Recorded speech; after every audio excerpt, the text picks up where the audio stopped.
Aulabārში რუსეთის მოქალაქე მოკლეს. მთავარის ინფორმაციით შემთხვევა ბარათაშვილის სკვერში ცოტა ხნის წინ მოხდა. რა გახდა ახალგაზრდა კაცის მკვლელობის მიზეზი ჯერჯერობით უცნობია. შინაგან საქმეთა სამინისტროს ცნობით მომხდარზე გამოძიება განზრახ მკვლელობის მუხლით დაიწყო. ელავის მუნიციპალიტეტში სოკოთი მოწამვლის შედეგად 70 წლამდე კაცი გარდაიცვალა. მთავარის ინფორმაციით კიდევ ორი პირი მძიმე ინტოქსიკაციით ექიმების მეთვალყურეობის ქვეშ რჩება. შემთხვევა სოფელ აკურაში მოხდა. მომხდარზე გამოძიება მიმდინარეობს.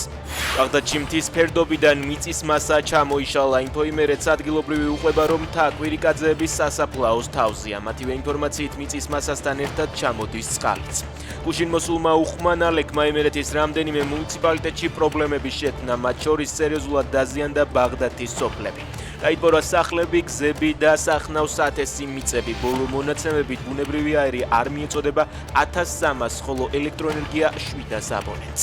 6 დღიანი ძებნის შემდეგ თბილისის ზღვაში 15 წლის უმუც სოფიევის ცხედარი იპოვეს. ინფორმაცია მთავარ საგანგებო სიტუაციების მართვის სამსახურში დაუდასტურეს. გავრცელებული ინფორმაციით ბიჭი თბილისის ზღვაზე მეგობრებთან ერთად საცურაოდ წავიდა და წყლიდან ამოსვლა ვეღარ მოახერხა.